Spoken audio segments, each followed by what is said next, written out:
I think we've got a very interesting topic and a very topical topic. As everyone knows by now that Brexit is certain to have an important effect on the world generally and Africa in particular.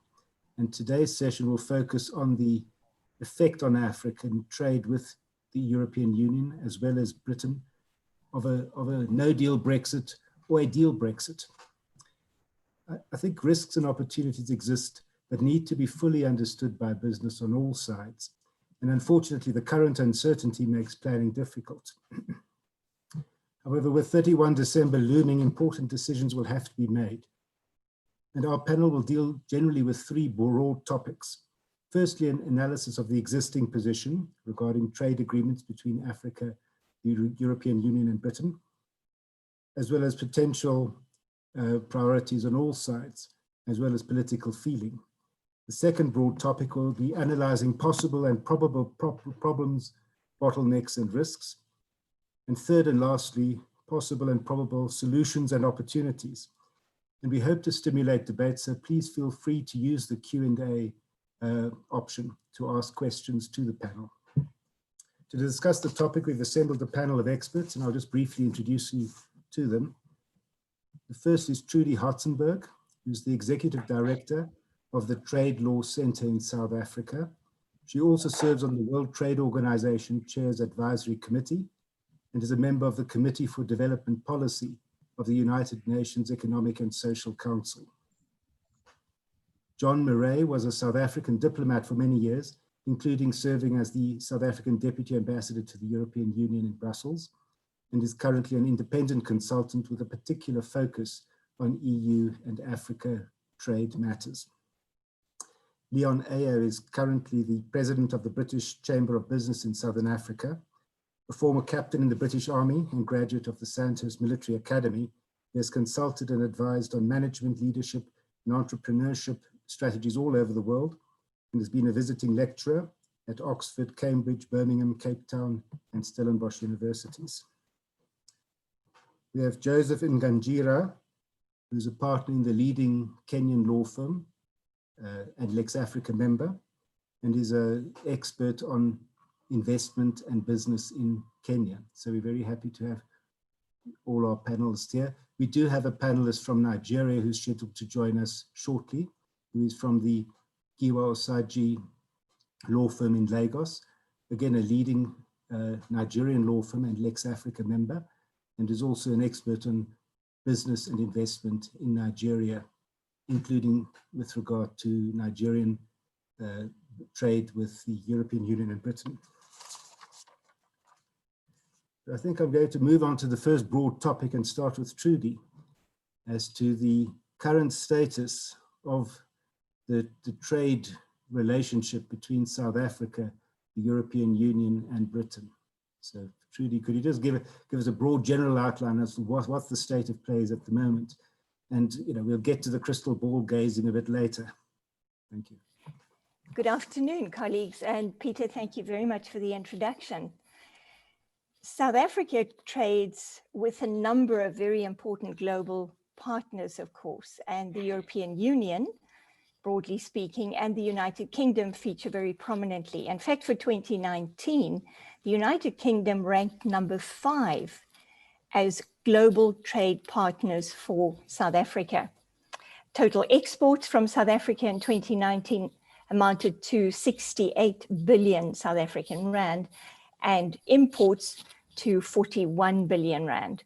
So both the European Union writ large and of course the United Kingdom are extremely important trade partners. Currently, South Africa trades with the European Union and the United Kingdom under an economic partnership agreement. This is the so-called Southern African Development Community, EU Partnership Agreement. It's been provisionally implemented since October 2016, and it will continue to govern trade for the United Kingdom as well until the 31st of December. So this is an extremely important relationship, not only in terms of trade, but also investment and development assistance. So what happens between now and the end of December is, of course, very important for us. What has happened, though, in the last 2 years is that in anticipation of a worst-case scenario where there is no agreement, negotiations have been undertaken and an agreement has been concluded with the United Kingdom. The parties on the Southern African side, South Africa, and its other customs union members, South Africa, Botswana, Lesotho, Namibia, Eswatini, all belong to the Southern African Customs Union. And they, together with Mozambique, have concluded what was initially called a rollover agreement with the United Kingdom. It is now known as the Economic Partnership Agreement between the UK and SACU plus M. Thanks, Peter. Thank you, Trudy. I think from a geopolitical and diplomatic perspective, John, can you just also just look at, I mean, from the, it's very much a mixture bit of politics, business and trade. And I think it's always important to place these issues in a geopolitical context. So we welcome your thoughts on that. Yes, well, thank you. Thank you very much. I hope you can all hear me. I think what we're talking about is very much a geopolitical context indeed. South Africa was having, or did have, a TDCA, Trade Development Cooperation Agreement with the EU, which contained Africa's first free trade agreement with the EU, and that was concluded finally in 2000.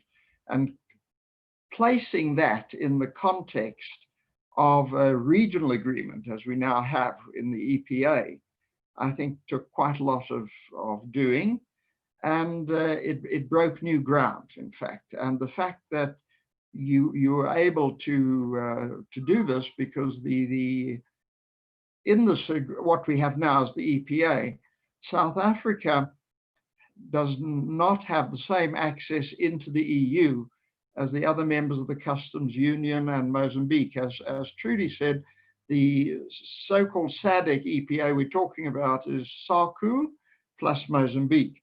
So first of all, you're combining South Africa, which has an uneven access into the EU because it's more developed than the other regional countries, together with SACU. You've got all of them plus Mozambique, which isn't in SACU, all together in one agreement vis-a-vis the EU. That takes some doing, and from a geopolitical point of view, it homogenizes Southern Africa in the trade economic agreement with the EU, and we want to try to keep that as much as possible in the post-Brexit period. And therefore, I think we're very grateful that the UK has done a shadow or draft EPA that will kick in as things stand at the end of the year. Now, whether that kicks in with a deal between the EU and the UK, or whether there's no deal, that will of course have consequences. But nevertheless, I think the fact that we have what we do have is consequential for combining the region in a geopolitical context vis-a-vis the EU. Coming in from the UK, from the EU side, and therefore the moment that includes the UK, into that region, of course, everybody has equal access. Although South Africa has some limitations onto their access into the EU, it's open access on the other side. And this, of course, makes that agreement with South Africa as, in a way, the jewel in the crown, if I may be bold, perhaps in an undiplomatic way, to say that we are a little bit more developed than the other regions, the other countries in our region. I think that itself has enormous geopolitical consequences going forward. And the big problem is how the UK leaves Brexit, leaves with Brexit, the single customs union with the EU at the end of the year. That has other consequences, which are geopolitical as much as they are purely economic. Thank you, Sorry, John. one can go on a long time, but anyway. This is just a preliminary introduction. I mean, we could probably talk on for many hours, but thank you for those preliminary comments. I mean, Leon, I think from the UK perspective, I mean, the year started off well with the first ever UK-Africa summit, and we welcome your preliminary thoughts as to where we are at the process at the moment. Thank you all. Thank you for inviting me on the panel. And it's great to see many participants that are known well to us. Andy Mast from Woodbender, a great example of a South African entrepreneur looking to export globally. Antoine Robert, a Français entre nous from working in Stellenbosch. And Cheryl Boos, our former board director and now member of the advisory board in the UK. And just to the comments of the opening speakers, I think if we all agree, we'll probably be quite dull. So I'd like to challenge some of the concepts about where I believe we are. Yes, there is a macroeconomic context that we need to take into consideration. But here at the British Chamber of Business in Southern Africa, we're not diplomats. We represent the interests of our members who are businesses. And the business community has to go on regardless of the macroeconomic context. Now, policy, SARQM, the EPA in place is great, but we're not going to wait to rely on these trade deals in order to carry on trading. And that's how we're supporting each other. I think there are some external contextual events happening. Today, for example, in the United States, we have perhaps the most controversial election in 100 years. We also have the threats, the very real physical threats. You'll know from my background, I'm an ex-military man, of NATO's existence, the threat from Russia, and the requirement of the UK to be part of Europe. And with COVID, the need for solidarity and pan-European solidarity in fighting COVID. We've seen terrorist attacks in Vienna, Marseille, Nice in the last 36 hours. These are really mobilizing and pushing forward reasons for collaboration and alliances beyond trade. So yes, we risk falling out, but I think there are some macro events happening that mean the UK needs to play its role as a global player. But I want to assure the businesses, and some of them I've represented, business goes on regardless of these trade agreements. The trade agreements can facilitate and make business easier, but even if it doesn't, we are still going to operate and not cease to exist. So the SARQM was positive, the EPA is positive, and referring to the African Investment Summit in January and South Africa's place in the economy in terms of GDP rankings and sophistication. I've lived here for 8 years. I'm a South African resident. I'm proud to live here. I raised my family here, but I don't think we can be complacent around our sophistication. Other African countries, there were 21 heads of state present. Our president wasn't. And they were making a real play for British investment. Now, I'll talk more about the UK's investment as the webinar goes on, but they're just my initial openings. Business will go on, trade deals will occur, business will go on regardless of them, but there are world events that are superseding the importance of Brexit deals at the moment, be they the elections, be they the terrorist threat, be they COVID, be they the threat from Russia. Thank you, Leon. Mesa, and you've actually helped to introduce our next panelist. Because as a proud South African, I was always very pleased 30 years ago that South Africa was described as the gateway to Africa. On your point, I'm not quite sure that that's ever correct. I think a country like Kenya, for example, is its own gateway into its own region. And so I think it's opportune now to introduce Joseph and for Joseph to just explain to us what Kenya's trade position is with vis-a-vis Europe, vis-a-vis the UK. And I'm particularly interested because the Kenyans seem to be focusing on a free trade agreement with the USA. But Joseph, over to you. Yeah, thanks, Peter. I think you and thank you very much for that introduction. I think Kenya is often in the shadows of countries such as South Africa and Nigeria, who have enormous economies. But I think for us to be able to understand what the potential effects of obviously Brexit on Kenya, you have to understand who Kenya is in the African continent, and not just in the African continent, but actually in the world. So please allow me to give you a summary of some of the facts, or some quick facts on Kenya and Kenya's position, not just in Africa, but in the world. So Kenya is actually the third largest economy in sub-Saharan Africa, obviously following Nigeria and South Africa, who have enormous economies. It just recently surpassed Angola, whose biggest export was, I think, oil, but obviously due to the corona issue, its biggest exporter being export destination being China. It went down a notch. So now Kenya is actually the third largest economy in Africa. Now, what makes Kenya so big? And I think for me to be able to answer that, you'd have to look at what are Kenya's largest exports. And Kenya's largest exports are actually in fresh cut flowers, tea, and coffee.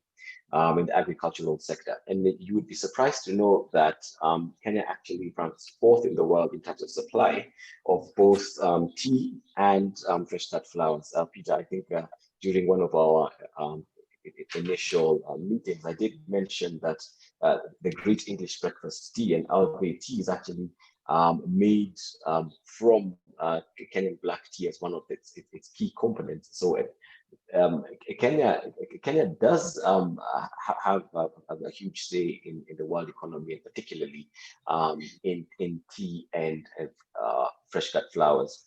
Now, just to concentrate on tea and fresh cut flowers, you'd be surprised to know that 1/3 of the EU's fresh cut flowers is actually sourced from Kenya, and about 10% of all the tea that is exported or imported into UK is actually from Kenya. So obviously Kenya having, or the EU and the UK being such a huge export destination for Kenya. Imagine 1/3 of all the flour supplied to Europe coming from Kenya, and 10% of the tea in the UK coming from Kenya. Kenya is a significant destination, both to the EU and the UK. And just looking at obviously a Brexit deal would have implications on both the EU and the UK. Now, obviously we'll be talking about this a little later, but with that background of Kenya being such a huge economy, or a significant economy in Africa, we actually used to be categorized by the UN as a least developed country, but now we are actually categorized as a middle income country. Now, the issue that you have there is that once a country moves up the ranking from a least developed country to a middle income country, it ceases to obtain some of the benefits that are granted by countries such as EU under the Everything But Arms scheme. Now, Everything But Arms scheme basically says that least developed countries can export duty-free and quota-free into the EU. So no duties and no quotas. And Kenya has been enjoying this, but that up until about 2014, when we were bumped up the rank to a middle-income country. Now we no longer have these rights, and so Kenya has been trying to conclude an agreement with the EU to try and get some of these preferential trade arrangements in place. Now that hasn't materialized for obvious reasons. Tanzania and the rest of the East African community are still categorized as least developed countries. It has no impact on them. In fact, for them, a trade deal or a economic partnership agreement might do them more harm than good, because obviously the rights have to be reciprocal. And you don't want to be flooded, to have your market flooded by goods coming in from the EU and UK, which may be of better quality. So Kenya is at a difficult position right now. We are trying to enter into an agreement with the EU, but we have not had that opportunity. This has dire effects to us, because then we no longer have the duty-free and quota-free rights that we once had. And now, obviously, increased taxes exporting to the EU. And as I've said, 30% of fresh cut flowers and obviously tea, and EU being such a significant market for us, has a huge impact on the economy in Kenya. So actually, but I must say Brexit, and we'll talk about this later, obviously is an opportunity for us, because now if the UK does leave the EU, then we can commence negotiations. And that's where we are at the moment. I would say we are negotiating, trying to get a trade agreement with the UK and the EU at the same time. And hopefully we'll be able to get some of these agreements and get back our status. Thank you. I think moving on then to discussing the problems, the risks possible bottlenecks, I think I'd like to move on to Leon. I mean, Leon, I read recently, I mean, there are over 100 African companies listed on the London Stock Exchange, and they all seem to be staying. So yeah, I think a lot of it does depend on which sector you're operating in. I mean, from your perspective, I mean, what are the specific issues for African countries? I would imagine countries that maybe use the the UK as a stepping stone into the EU. But I'd welcome your thoughts to kick off this discussion. I think, thanks, Peter. And Joseph, I would agree with you that kind of Brexit constitutes a huge opportunity for African organizations. Moving to bilateral trade agreements directly with the UK, the diplomatic mission and efforts have actually never been more profound and intense in terms of the numbers of ambassadors and trade commissioners operating to facilitate these trade deals. If we look at the JSC, for example, over 2/3 of the companies listed on the Johannesburg Stock Exchange have some element of interest within the United Kingdom, be that direct ownership, joint listing, or shareholding. We look at the kind of, without going back to the terrible colonial times, we've got so many cultural, similar cultures that mean doing business together is often easier than perhaps it might be with Joseph. I know you're working on the American trade deal, but in terms of time zone, cultural synergy, a collective love for sports such as rugby, cricket, and soccer, there are so many markets that are ready for UK companies and vice versa. In South Africa alone, there are some 600 companies with UK directors and interests. And then again, I've mentioned about the JSC. So obviously there is the risk, as if we don't provide the kind of trade agreement platforms for us to operate, we're going to have bottlenecks and slow down. The rules of origin element, particularly regarding manufacturing, where products might be developed in one country, assembled in another, and the triangle between Africa, the EU, and the UK, that does present some challenges. But beyond that, I see opportunities for re-intensified trade. And I think the Commonwealth is a vehicle which is underutilized, which can now be utilized in terms of facilitating much of these trade negotiations. Alongside that, with the African Free Trade Agreement, which we hope to see come in early January. Thank you, Leon. I mean, truly, I always say the devil's in the detail, and Leon did mention rules of origin, the value chain implications. And I suppose just to make it even more interesting, and I'm a lawyer, so clients always get nervous when a lawyer says something's interesting because they say, oh gosh. But I think even more interesting is almost the interface with the African continental free trade area. I mean, how you marry all these bilateral agreements, Kenya, USA, SACU-M EU, SACU-M UK. I think it can get quite confusing for the normal businessman. Maybe you could help us. Thanks very much, Peter. You're absolutely right. The devil is always in that fine print in the trade agreement. And one of the notoriously complex parts of an international trade agreement, a preferential trade agreement, is, of course, rules of origin. And this is where we take a look at those requirements for national origin to be conferred. And national origin is really important because it is only products of origin of those member states that are party to the agreement that will qualify for the lower import duties. So it's worth a lot. The tariff preferences, so to speak, can make a huge difference in terms of competitiveness in the export market.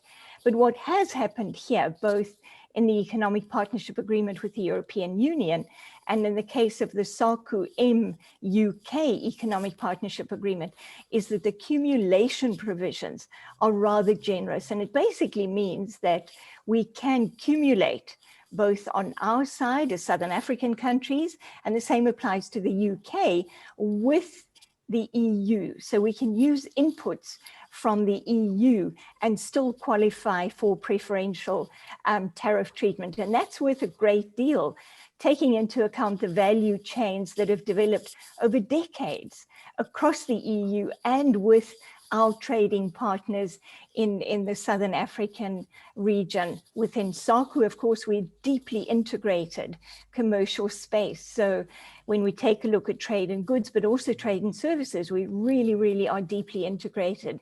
And integration with Mozambique is certainly gaining momentum as well.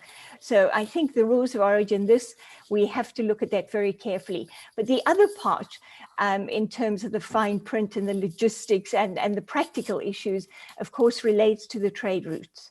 How do the goods get, for example, from South Africa or Mozambique or Namibia to the final destination on a supermarket shelf? And if one takes a look at South Africa's key exports, they include, for example, citrus. The citrus exports from South Africa are really a global success story.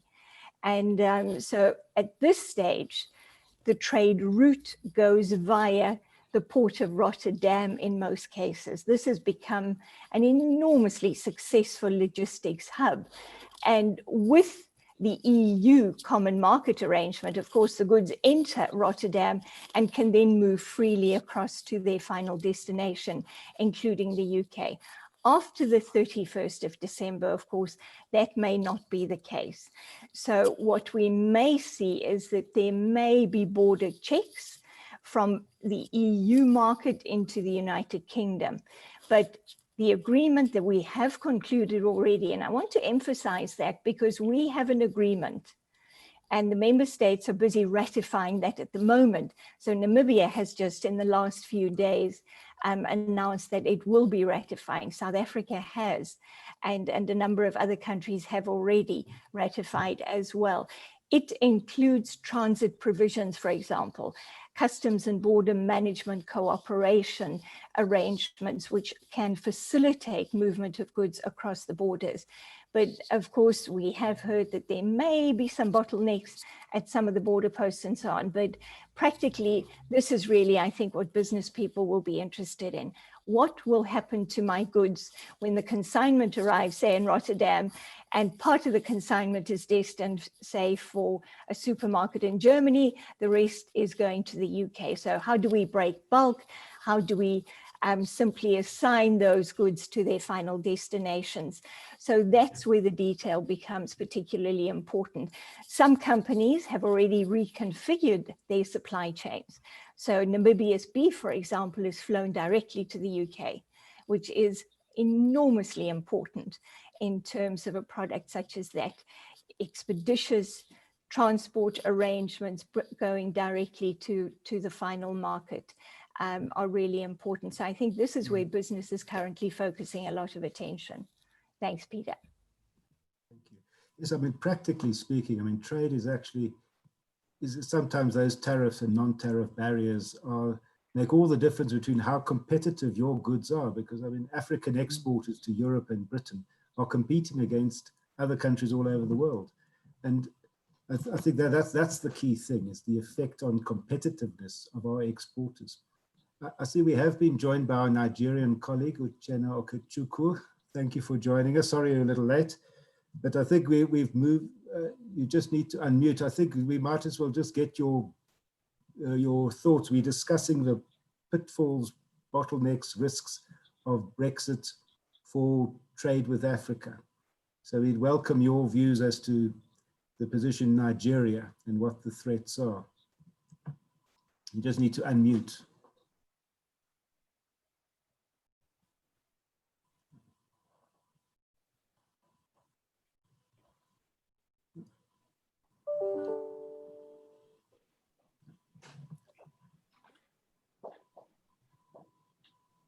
Uchenna?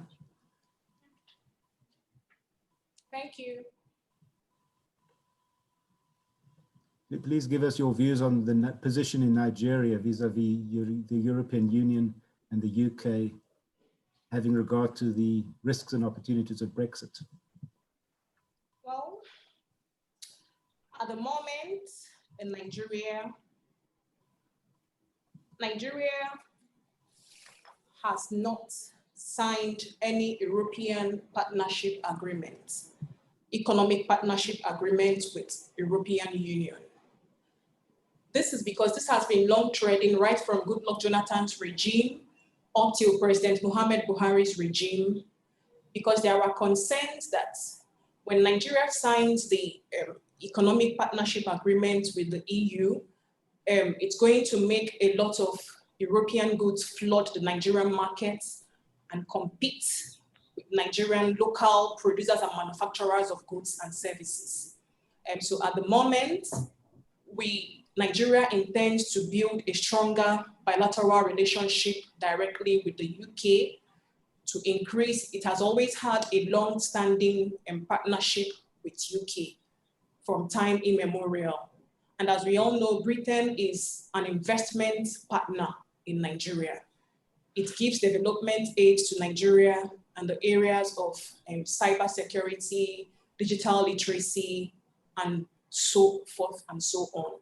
So Nigeria at the moment is trying to discuss directly with the UK to ensure that more economic development is brought to the country following the exit of Britain from the European Union.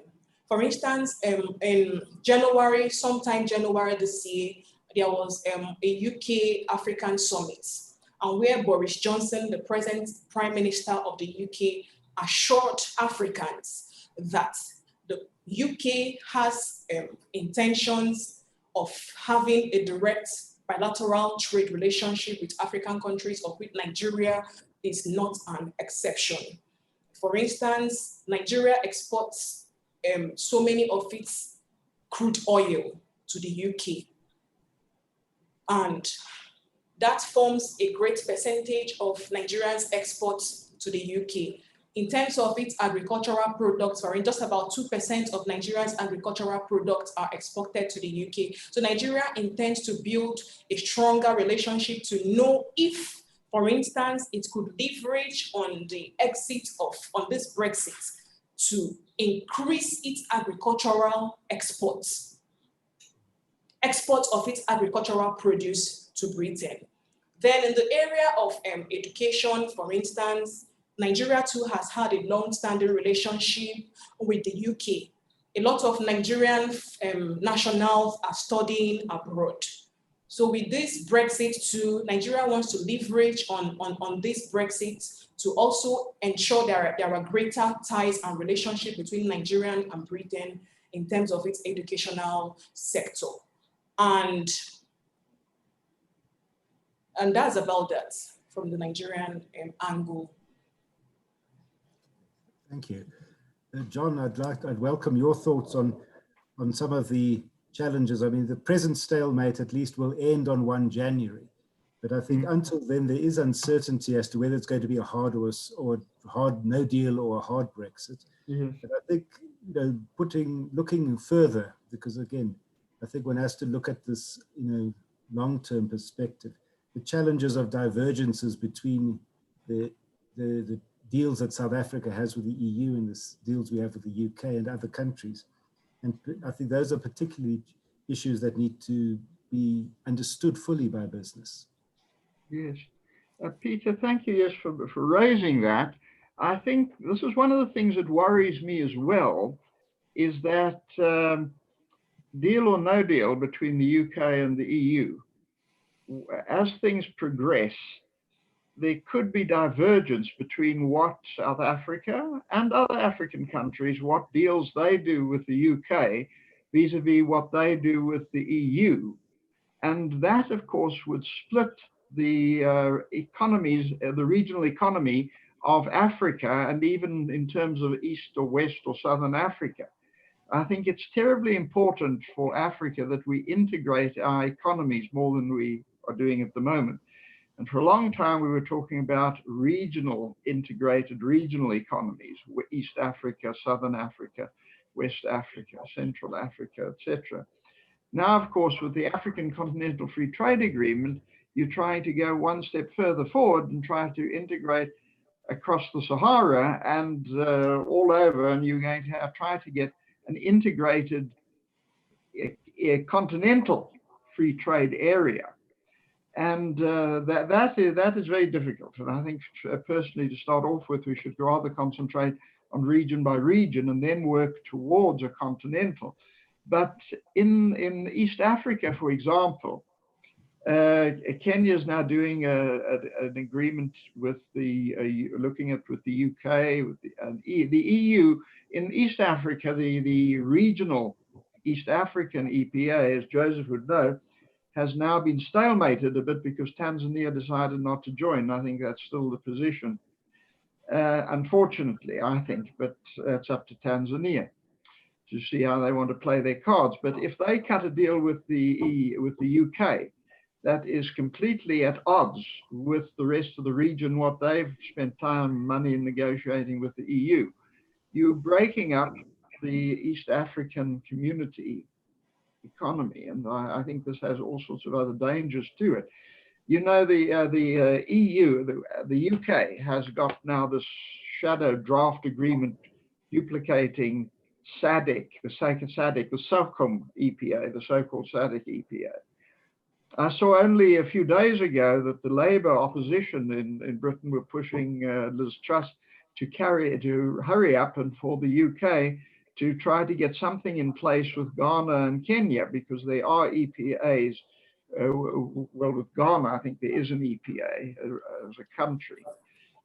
Kenya, there was something agreed with that is on ice now as far as an EPA, regional EPA goes, but one has to move ahead. And first of all, the UK, I think, has to get shadow EPAs in place that can kick in on the 1st of January with those countries with which the EU, and that including the UK, currently has EPAs. Number one. Number two, there's a danger of divergence as things move ahead. And that can really cause a economic as well as a political nightmare on the ground, and mess up regionally economic agreements with other parts of the world, let alone the integrated African market. Yes, thank you. Yes, I think that ripple effect is something that one has to look at, particularly since the African government, there seems to be more political will than ever before for African states and governments to cooperate and integrate their economies. And I think we've had an intro into the East African situation. Joseph, I mean, you mentioned that Kenya exports a lot of tea to Britain. And I mean, one of the bugbears from a South African perspective, and I think most countries that export agricultural goods to the European Union, is this common agricultural policy. And I think we're almost moving on to the next and final topic about the opportunities for agricultural exports to the UK, where the UK can actually offer lower, well, we haven't done it yet, but the potential is there that the UK is no longer bound by the European Union's agricultural tariff policy, the common agricultural policy, which has, I think, truly mentioned South African citrus. Joseph has spoken about Kenyan tea. So I think, Joseph, maybe you could just take that theme and run with it and move in then seamlessly into the final stage of this discussion as to the opportunities arising for business from Brexit. Yeah. So for me, I think the opportunities all, unfortunately, especially for Kenya and East Africa as a bloc, would depend on whether or not Kenya or East Africa are able to enter into a trade deal with the UK. Now, obviously, the UK has intimated that they are willing to conclude an agreement with Kenya by end of the year. But just looking at it, assuming that by the end of the year we do have an EPA with the UK, what opportunities could that present? And I think one of the opportunities that could present, this is more so obviously for Kenya, we would be able to retain our ability to export to the UK that we currently enjoy. Obviously, with a hard Brexit and no preferential agreement or EPA between Kenya and the UK, you'd see higher taxes being imposed by the UK, which would lead to our goods being less competitive in the UK market, which would mean obviously that the UK would be able to source their goods from other countries such as China, which would produce products such as tea and so obviously that could have negative ramifications to Kenya. So assuming that there is no deal, and obviously Kenya is in a difficult position already, but assuming that there is a hard Brexit and we are able to conclude an agreement with Kenya, then obviously this would see, one, Kenya maintain its exports to the UK, and if it can get better terms, then perhaps even increase its exports. Two, there would be better, there would be increased look at Kenya as a market. Obviously, UK being able to export into Kenya quota-free and duty free or with reduced duties, they would then that open up the Kenyan market to UK companies. Increased exports to Kenya obviously is a positive for UK, but also could be positive for Kenya. That means Kenyans are able to access inputs from the UK at a cheaper price, and therefore they are able to either increase both local and international demand for processed goods in Kenya, that is for manufacturers in Kenya. Thirdly, it also presents as an opportunity for UK companies to evaluate their processing plants and see whether manufacturing can happen in Kenya, given that now inputs the UK would be at either a lower rates or at with no duty at all being imposed, and then Kenya can then indeed serve as a gateway to the rest of Africa or to the rest of East Africa. Obviously, there being numerous other benefits of having operations in Kenya. One being that obviously we are English speaking, which would be easier to work with for companies based in the UK. Two, we have extremely I would say, our service industry has been rated as one of the highest in the region, and we are able to offer exceptional services in this regard.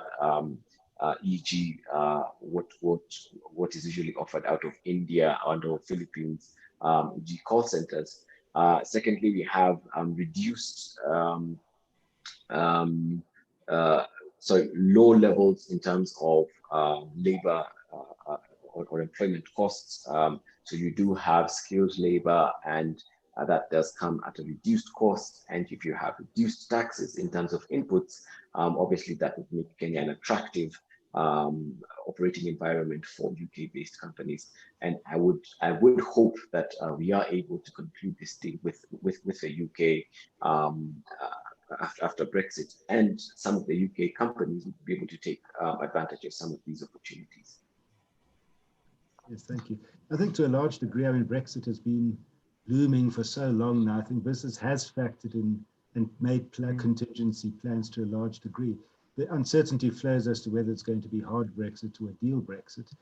But I mean, truly from a providing solutions for business, I think one of the big challenges will be the potential for more red tape, more customs documents to be filled. I mean, what but I do think that there's certainly political will from the UK government to address those issues vis-a-vis its non-European trade partners, as I think we've seen in South Africa. But what can the UK government, what can the South African government, Nigerian government, Kenyan government do on a practical basis to facilitate trade, to get rid of these potential bottlenecks? What are the solutions available? I know it's you could probably write a long thesis, let alone a short thesis on that, but just a few bullet points, just for the business people in the audience. I mean, what should they be looking for? And what actually exists that they can already take advantage of? Oh, Peter, I think the last 7-8 months of COVID have taught us a lot about trade facilitation and the potential for the adoption of digital trade solutions. And I think this is an area where customs and border management and the related governance areas can benefit enormously. And this is where customs cooperation can now move into the digital era proper. and exchanges of information, pre-shipment clearances, and a whole range of trade facilitation measures that can be implemented on both sides. So the cooperation can actually facilitate both exports from African countries, but also imports that are very important to support our value chains and our quest for industrialization. I think Joseph and other colleagues on the panel have talked about the African Continental Free Trade Area and its potential. It recognizes explicitly the importance of external trade relationships. And I think that's really important to keep in mind. The reality is that more than 80% of Africa's trade is still with global trade partners. The challenge for us is to change the nature of that trade, which is still very much commodity focused, so that we get more value addition. And this is where we will need inputs from global sources. And Joseph mentioned services. And I think this is not often factored into the conversation because at this stage, the agreements we have with the European Union focus on trade and goods, which is obviously really important, and agriculture really matters. And I'll say something about that in a minute. But the area of trade and services, and Uchena's mentioned this in connection with Nigeria building a stronger relationship in sectors such as education, healthcare, has certainly gained prominence in the last 8 months. And if we think about how many African trained health professionals are actually working in the United Kingdom in the NHS, then we start to see the enormous potential in the area of trade and services. For the Anglophone speaking countries, of course, what Joseph has mentioned, business process outsourcing, the core centers, education, healthcare, these become such interesting and valuable opportunities for us to pursue. But we also need to see the linkages between trade and goods and trade and services. So at the end of the day, goods still need payments, transfer of communication, standards become extremely important. And that's an issue I think that we need to focus on, because if we take a look at agricultural trade, the issue of standards, sanitary and phytosanitary standards is particularly important. The case of citrus is such an interesting example because, of course, when we were negotiating with the European Union, we had the Southern European states which had a distinct interest in the citrus market to protect it, whereas the United Kingdom does not. So there are new opportunities that we can look at that were perhaps not available given the compromise that the EU had to negotiate among its membership when it was negotiating with us. So I think across the board in trade and goods, motor vehicles for South Africa, absolutely one of our key exports still. Components manufactured, looking at the motor vehicle, the value chains, literally linking us to global value chains. And this is a sector which is expanding enormously on the African continent, investment in Nigeria, Rwanda, Morocco, Egypt, Namibia, Botswana, South Africa.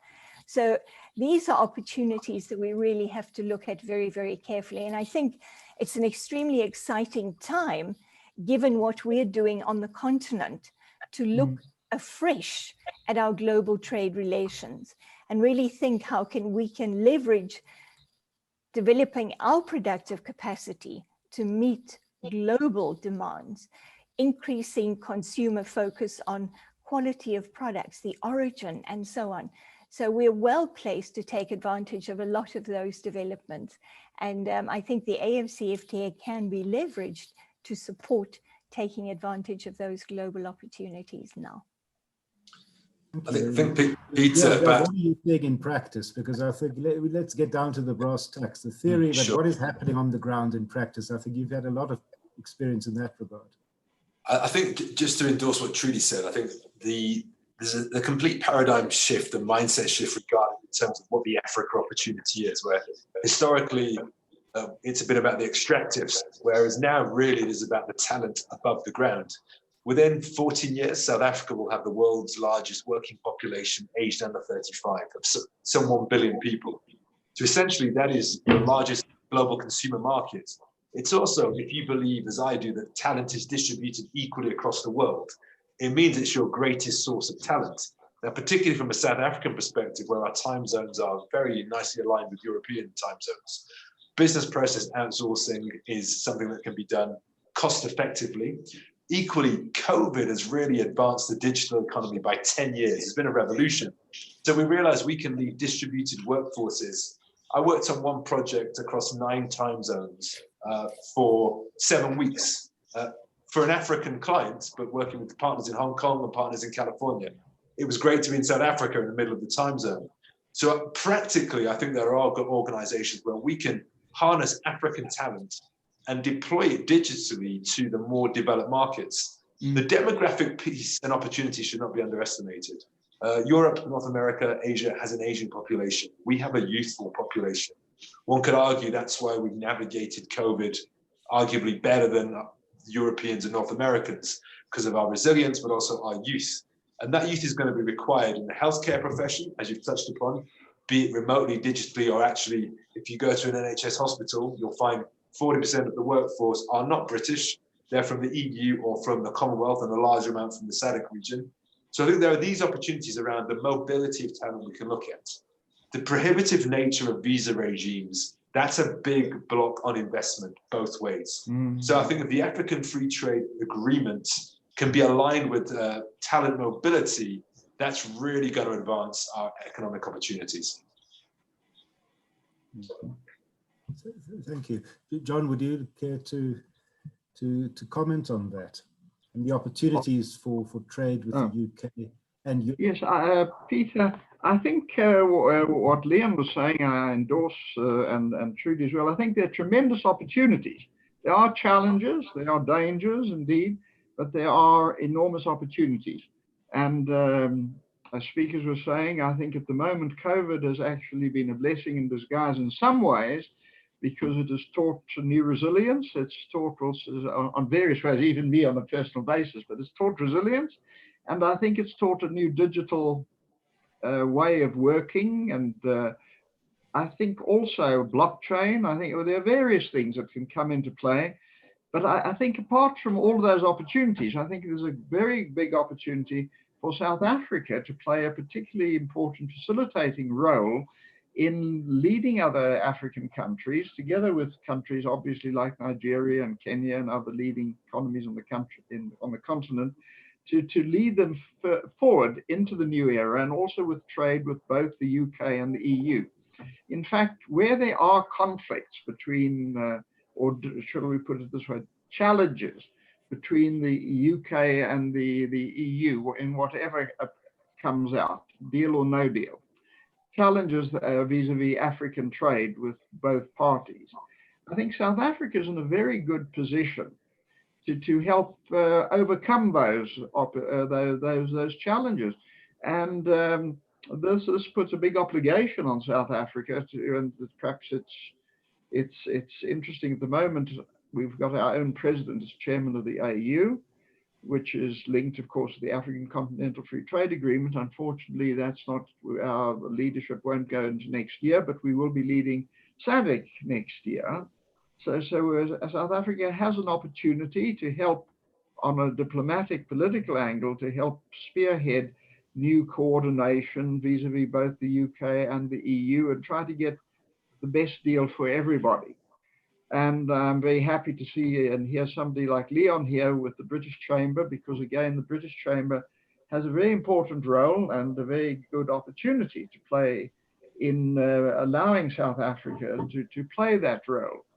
So I think there are indeed opportunities, but I think one of the big dangers is to not allow what we're going into now to create divergences between the different African economies, where you get the cleavage between UK and EU to promote certain sets of standards, whether environmental, phytosanitary, and so on, to suit the one that actually undermines benefiting the other, and then you undermine one to please the other. So I think there are opportunities, but I think South Africa in particular has a very good opportunity in all ways to score from this on the South African economy. I think one of the challenges that everyone talks about is how African countries need to coordinate. And a country like Nigeria is the largest economy in Africa. South Africa and Nigeria, the relationship has been not as be diplomatic, not as close and coordinated as maybe it should be. Uchenna, from a Nigerian perspective, how do you see in the on 1 January going forward, from a Nigerian perspective, how do you see trade between Nigeria as a country and then African trade with Britain and the European Union developing? What sectors are important? What from a Nigerian perspective, what are the really key opportunities you see and the key challenges? Well, thank you, Mr. Peter. Well, from the Nigerian perspective, from 1st of January 2021, I think there is a future for a good relationship and a better relationship between Nigeria and UK. Like I said earlier, Nigeria has had a long-standing relationship with Britain.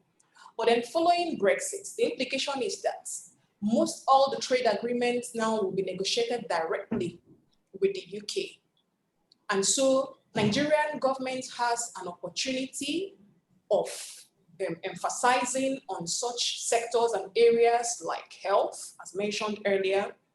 It's unfortunate that in my country, Nigeria, when people in positions of authority fall sick, they are flown abroad for treatment.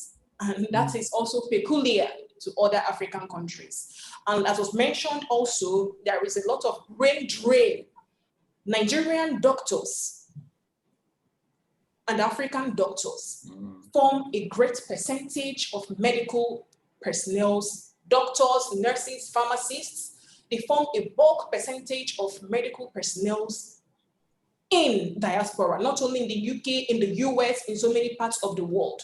So I think with Brexit, Nigerian government could strike more trade deals directly between Nigeria and UK to ensure that our health sector is built to such an extent that it could compete favorably with its counterparts all over the world.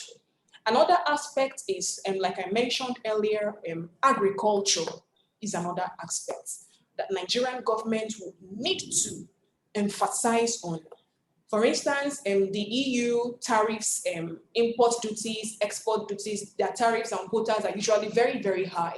So Nigeria could use this advantage of Brexit and negotiate a more favorable trading agreement and relationship with UK in the area of agriculture, so that it will not only be crude oil that will form a bulk percentage of our foreign direct investment from the UK. And another area too is in the area of digital literacy. It's unfortunate that a lot of Nigerians and Africans at the moment, so many people do not even have access to the internet. It's a pity that Africa is so backward in that area. So I would think that Nigeria and African countries could leverage on this opportunity to ensure that there is right to internet. Right to internet could also be an aspect that will be looked into following Brexit, so that everybody will have an equal opportunity with their counterparts all over the world. Then in terms of the, then apart from that, following Brexit, let's assume the British economy goes into recession. African countries could equally look elsewhere. We could develop trading relationships with other countries like China, USA, the Netherlands, and some other countries that we could look at in the event that British economy goes into recession following Brexit. So I think that's the areas that Nigeria could and African governments could take advantage of in the event of a hard Brexit. Thank you. I think those are interesting and quite provocative thoughts. Joseph, from a Kenyan perspective, maybe put your Pan-African hat on. Think maybe East African region or the whole continent. Well, what do you think are the solutions to the challenges posed by Brexit for Africans? And what are the opportunities do you see? And then I know we're running out of time. Then I think each of the panelists should just have an opportunity to make a few very short closing remarks. Yeah, thanks, Peter, and apologies if my internet connection isn't quite stable. But I fully agree with Uchenna in terms of us also looking at other opportunities outside of the UK and EU. Well, China is one of those opportunities that we could look at, but I think Africa is one of those opportunities that we could also look at. You'd be pleased to know that outside of the EU and including UK, Africa is actually the greatest market or export market for Kenya. So I think looking at Africa as a new market and looking at the Africa Free Trade Agreement is something that we could look to both increase exports from Kenya and within Africa. Thank you. All right, closing remarks. Shall we start with Trudy and then move clockwise across the screen, or across my screen? I'm not sure who on your screen. Trudy. Thanks very much, Peter. The 1st of January is obviously an extremely important date. We aim to start trading under the AFCFTA, but this is also the day that we should start trading under a different regime with the United Kingdom. And on both scores, there's a lot of work to be done. I want to draw a link between the AFCFTA and our global trade relations. From my perspective, one of the most important contributions of the AFCFTA is, Peter, as you've mentioned, in the area of non-tariff barriers and trade facilitation. If we can improve trade facilitation, reduce time at the border post, transit time, harmonize regulations across the continent, so improving the way we trade not only with ourselves, but also with the rest of the world, this can make an enormously important contribution to our competitiveness. So the AFCFTA's trade facilitation agenda, non-tariff barrier reduction agenda, is important not only to boost intra-Africa trade, but also to enhance our competitiveness in terms of our global trade relationships. And I think this is extremely important. We must be linking these trade agendas. Looking at alternative partners across the globe, it makes absolute sense to do that. The question is, would China be interested in negotiating a trade agreement with African countries? The only one so far is with Mauritius, and we haven't seen that agreement yet. Very important also, think about the US. 2025 is very, very close. That's the end of the Africa Growth and Opportunity Act under its current iteration. What next?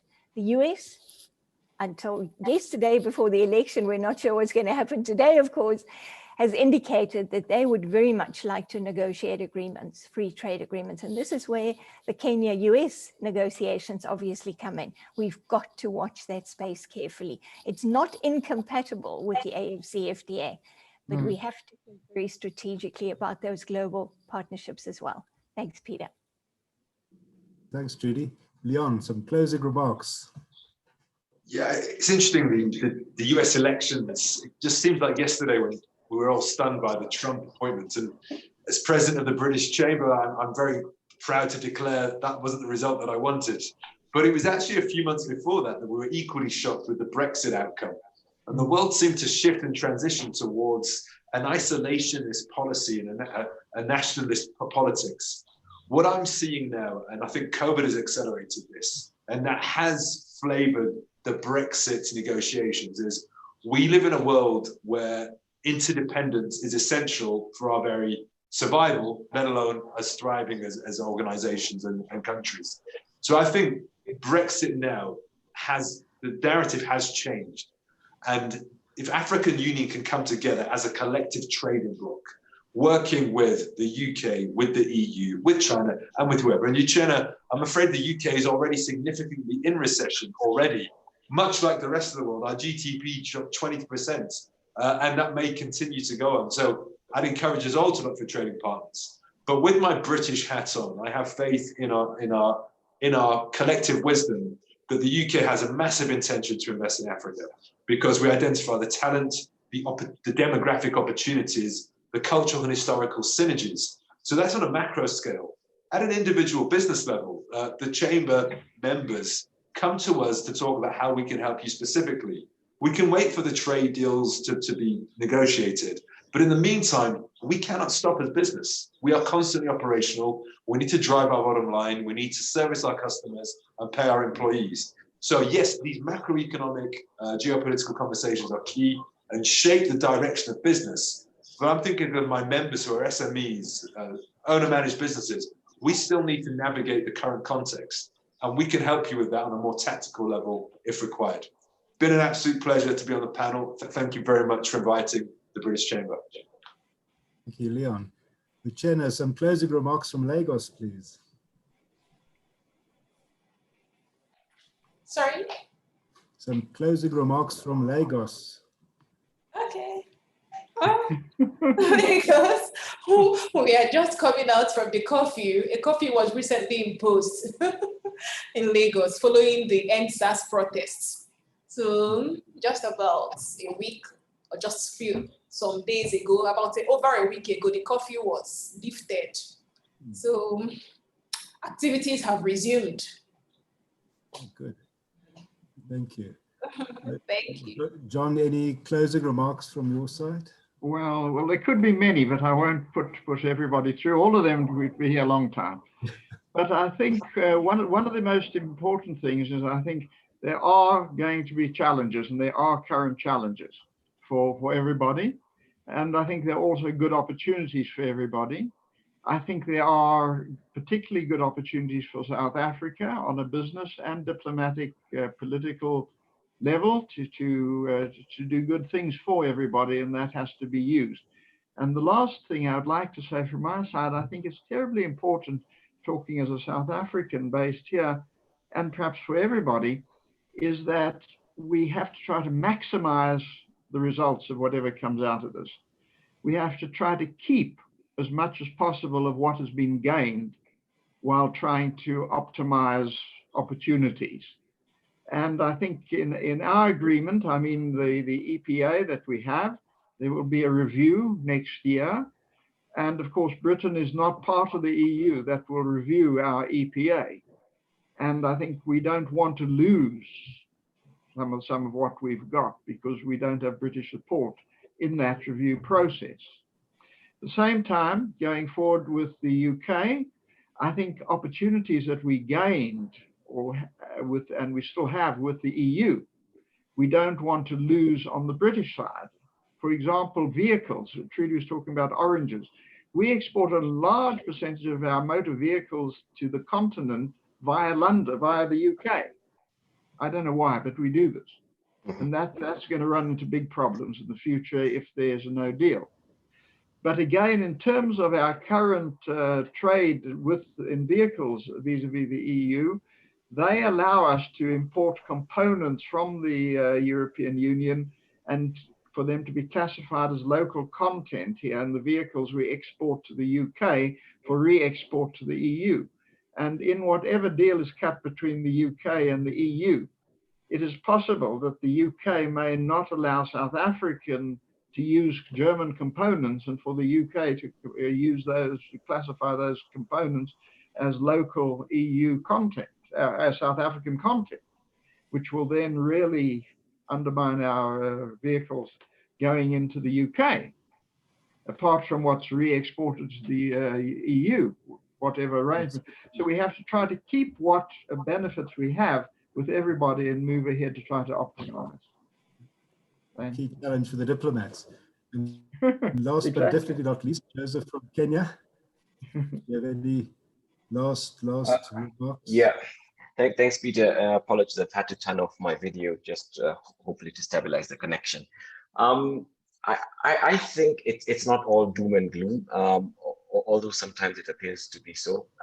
Obviously, if we've gone through 2020 with the challenges that COVID has posed, so whether it's a soft Brexit or a hard Brexit, whatever the case may be, we should take a positive outlook and basically take the view that whatever challenges may come, we will arise above those challenges and find ways of mitigating any adverse effects that may arise out of whichever type of Brexit has been taken.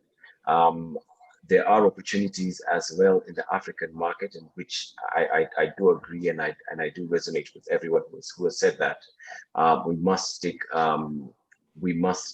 advantage of the market that is the African market, and hopefully look both within before we start, well, as we're looking without as well, as we look to increasing our trade with countries like the UK and or the EU. Well, thank you for that. I'd like this. I think we're going to have to, unfortunately, end this session. It's really fascinating. I'd like to thank all the panelists for your contribution. It's been great, and I think it's it's an interesting topic. It's a topic that's not finite. I mean, maybe in a year's time we can probably look back with the benefit of hindsight, and revisit the issues. But thank you, everyone. Thank you for the participants, the audience. Thank you, Mr. Thank you. Bye. Thank you very much, everyone. Bye, everyone. Thank you. Bye. Bye.